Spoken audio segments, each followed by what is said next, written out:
Watching the Raptors, this game was pretty bad. Of course, I know everyone's going to be talking about the missed layup that Siakam had to tie the game up. And it was a good look. Like, Siakam gets good looks. He's just not making them in the clutch. Do I think it was a bad play? No. You got an elbow. You got a full head of steam. This was a really good attempt. It was way better than the Golden State Warriors one. He just missed it. And also the refs. I don't think the refereeing was horrible in this game, but like there were instances where I'm just like, how did we not get a chance to challenge that call with Karl Anthony Towns? They said, oh, the shooter was already at the line, but Malik Beasley wasn't one that was fouled, which is so dumb. And we didn't get a Nick Nurse should have challenged that out of bounds call, not out of bounds, the foul when Siakam got a clean steal. But the way the game was going, we needed that timeout, and we saw what happened. Siakam missed the layup, and what's worse is at the end of the game, he still got blocked. That was so funny. But still, watching this as a Raptor fan, I'm just like, this was a bad game to lose. We're going up against the Bucks twice now, and we needed this win. We need to be at 500. It's not looking like we shows a sense of urgency. The game, the game we played no defense whatsoever. Our defense has really been lacking the past 3, 4 games. I feel like we're finally really like missing OG Anunoby in the team because looking at this game, there's no reason why the Minnesota Timberwolves should score 37 points in the third quarter and going 15 for 20 from the field. No defense whatsoever. Zero defense. They had nobody start shooting. I must admit they were making their threes at a decent rate, but there was no defense on our side. Norman Powell continues to play amazing. Like Norman Powell was attacking, he was great. Siakam did decent. Of course, he missed an awful lot, but he did decent in the game. Fred VanVleet was silenced. Started off the game so hot and ended the game with 22 points. I think he was going into the third quarter with like 17 or 19 points. So he was silenced by the Minnesota Timberwolves. Kudos to them. They played great defense. And then Lowry, some of the foul calls he was getting weren't the strongest calls, but it's Kyle Lowry. What can you do about it? Boucher, our bench didn't play that well. When you're getting like what was it? When you're getting like 20 points from your bench, it's gonna be hard to win.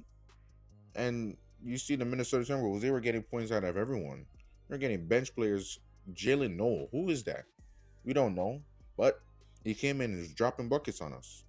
And then our center Baines continues to miss layups, like easy layups. He was making like some of them, but like you can't. I don't know why Baines can't score. And then the thing is, you see Stanley Johnson.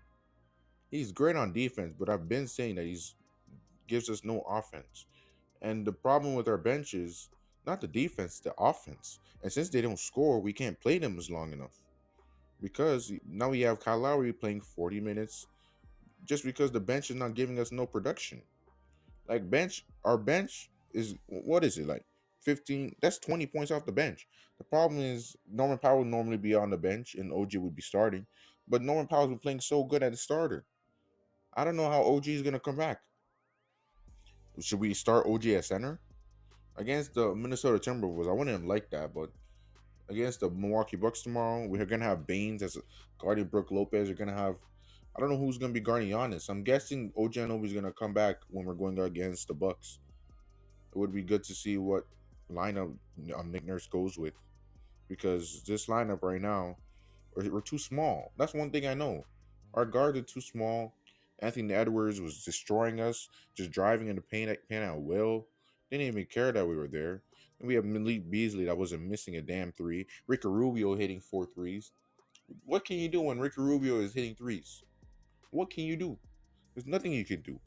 But yes, the defense was bad, but Ricky Rubio, that's unheard of. That's not his game. And leave it to the Raptors to have Ricky Rubio hitting 4 threes. That's what happens.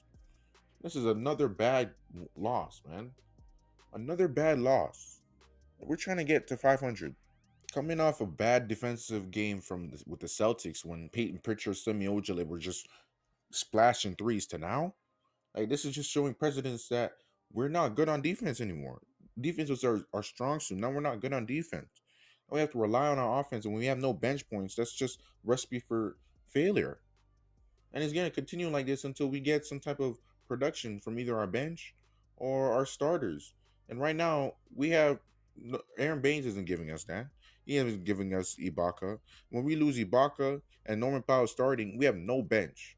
And I don't think the Masai Ujiri is banking on the fact that we wouldn't get a bench. And I want to see what he does. I want to see the move he does because he's been sitting back, relaxing.